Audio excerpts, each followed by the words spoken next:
எல்லாருக்கும் வணக்கம். என் பேர் பாலமுரளி, மதுரை மாவட்டத்திலேருந்து வரேன். ஃபர்ஸ்ட் ஆஃப் ஆல் வந்துட்டு இந்த ஸ்டேஜ் கொடுத்த சுகேஷ் சார், ராஜா சார் 2 பேர்த்துக்குமே நான் தேங்க்ஸ் பண்ணிக்கிறேன். என்னோடய ஜேர்னி வந்துட்டு 2021 ஸ்டார்ட் ஆச்சு. நான் ஒரு பிஇ கிராஜுவேட் 2021 பாஸ்ட் அவுட் ஆனேன். ஃபஸ்ட்டு ஒரு 1 இயர் வீட்லேயே இருந்து ப்ரிப்பேர் பண்ணேன். அந்தளவுக்கு எதுவும் கிளிக் ஆகலை. நெக்ஸ்ட்டு ஒரு 6 மந்த்ஸ் வந்துட்டு சின்னதாக ஒரு இன்ஸ்டியூட்டில் ஜாயின் பண்ணி 6 மந்த்ஸ் ப்ரிப்பேர் பண்ணேன். அதுவும் பெருசாக கிளிக் ஆகலை.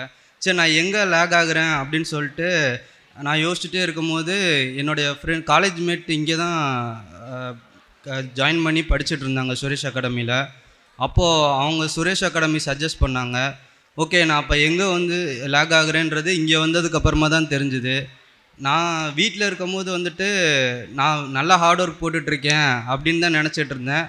ஆனால் இங்கே வந்ததுக்கப்புறமா தான் ஹார்ட் ஒர்க் என்ன அப்படின்றத வந்துட்டு நான் நிறைய பேர்த்த பார்த்து தெரிஞ்சுக்கிட்டேன். நிறைய பேர் இன்ஸ்பிரேஷனாக இருந்தாங்க. மார்னிங் 6 o'clock எந்திரிச்சு கிளாஸ் வர்றதுன்றதே வந்து பெரிய டாஸ்க்கு. இங்கே வந்துட்டு நிறைய பேர் 5 மணிக்கெலாம் எந்திரிச்சு கிளாஸுக்கு வர்றது, அதுவும் ஸ்டாஃப்ஸ் எல்லாம் நமக்கு முன்னாடியே எந்திரிச்சு ப்ரிப்பேர் பண்ணிவிட்டு அதுக்கப்புறமா முன்னாடியே ரெடியாகி வந்து நமக்கு வந்து மார்க் செக் பண்ணிவிட்டு அதுக்கப்புறம் உள்ளே அனுப்புகிறாங்க அப்படின்னு நினைக்கும் போது அவங்கள பார்த்தா நிறைய இன்ஸ்பிரேஷன் இருந்துச்சு. அப்புறம் நம்ம கூட படிக்கிற ஸ்டூடெண்ட்ஸு அவங்க வந்துட்டு ரொம்ப அவங்களுடைய ஹார்ட் ஒர்க் கம்பேர் பண்ணும்போது நம்ம போட்ட ஹார்ட் ஒர்க்லாம் பெரிய ஹார்ட் ஒர்க்கே கிடையாது அப்படின்ற மாதிரி இருந்துச்சு. ஏன்னா காலைல 6க்கு கிளாஸ் ஆரம்பிச்சதுன்னா 10க்கு கிளாஸ் முடிஞ்சிடும். கிளாஸ் முடிஞ்சு நான் நிறைய டைம் வீட்டுக்கு போயிடுவேன். ஆனால் அவங்க ஈவினிங் 6, 9 வரைக்குமே இருந்து படிக்கிறவங்க நிறைய பேர் இருக்காங்க. அவங்கள பார்த்ததுக்கப்புறமா தான் சரி ஓகே, நம்மளும் வந்துட்டு ஈவினிங் 6, 9, 10 வரைக்கும் கூட உட்காந்து ஸ்டடி ஹாலில் படிக்கலாம். நிறைய பேர் தீபாவளி பொங்கல் கூட வீட்டுக்கு போகாமல் உட்காந்து படிச்சிருக்காங்க. அவங்கள பார்த்து தான் சரி நம்மளும் ஓகே இங்கேயே உட்காந்து படித்தா கரெக்டாக இருக்குன்னு சொல்லிட்டு ஃபுல் டைமாக யூட்டிலைஸ் பண்ண ஆரம்பித்தேன். அண்ட் நம்ம லேபு ப்ரொவைட் பண்ண சாருக்கு ரொம்ப தேங்க்ஸ் சார். ஏன்னா நான் ஃபஸ்ட்டு வந்து ஜாயின் பண்ணும் போது வந்துட்டு அப்போது லேப் ஃபெசிலிட்டி கிடையாது. அதுக்கப்புறமா 1 இயர் கழித்து தான் லேப் ஃபெசிலிட்டி ப்ரொவைட் பண்ணாங்க. அதுக்கப்புறம் லேப் யூஸ் பண்ணி நல்லா இது பண்ணி ஸ்பீடு வந்து கொஞ்சம் இம்ப்ரூவ்மெண்ட் ஆச்சு. அதுக்கப்புறமா எனக்கு ஃபஸ்ட்டு வந்துட்டு நிறைய டைம் அந்த ஒரு ஸ்டேஜ் ஃபியரு, அதுக்கப்புறமா எக்ஸாம் ஃபியரு எல்லாமே வந்து மொத்தமாக இருந்துச்சு.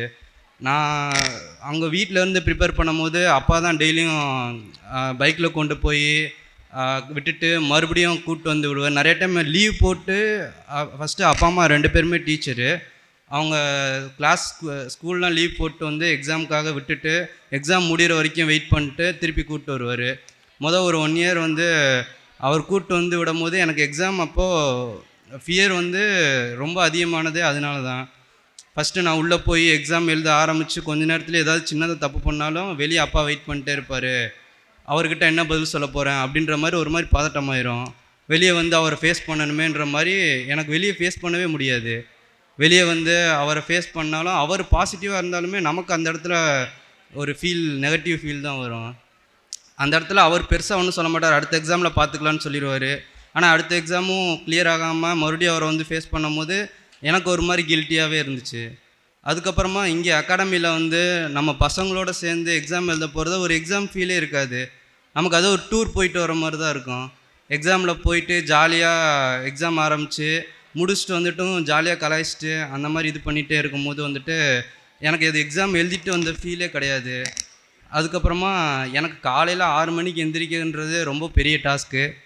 அப்போது என் கூட பிரசன்னா ப்ரோ தான் கூட பிறக்காத அண்ணன் மாதிரி இருந்து விடிய காலையில் 6 மணிக்கு கால் பண்ணி எழுப்பி விடுவார். எழுப்பி விட்டு என்னை காலையில் பைக்கில் கொண்டு வந்து அவரும் நானும் தான் ஒன்றா கிளாஸ் வருவோம். கிளாஸ் முடிச்சுட்டு ஒன்றா வீட்டுக்கு போவோம்.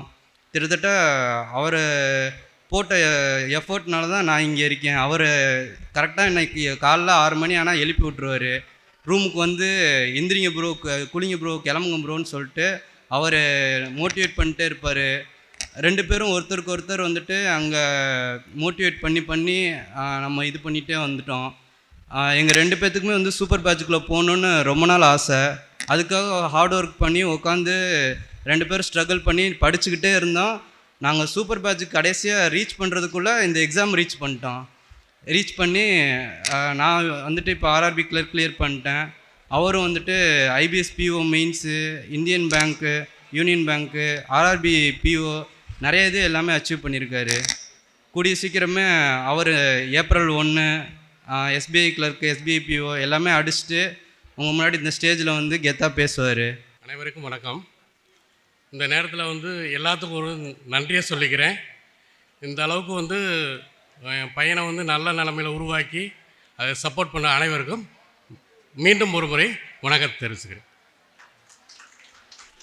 அப்புறம் எங்கள் அண்ணனை பற்றி 2 வார்த்தை பேசிக்கணும். எங்கள் அண்ணன் பயங்கரமாக மோட்டிவேட் பண்ணுவார். அவர் தான் வந்துட்டு இந்த மாதிரி வீட்டில் இருந்து படிக்காத, செட் ஆகாது, அகாடமி போய் படின்னு சஜஸ்ட் பண்ணது அவர் தான். அவர் நிறைய திட்டுவார், என்னை பற்றி நிறைய கவலைப்படுவார். அவரால் இன்றைக்கி வர முடியல, ஏன்னா அவர் பெங்களூரில் இருக்கார். அவர் இந்த வீடியோ பார்த்துட்டு இருந்தால் அவருக்கு ரொம்ப தேங்க்ஸ் சொல்லிக்கிறேன். சுரேஷ் IAS அகாடமி, வெற்றியின்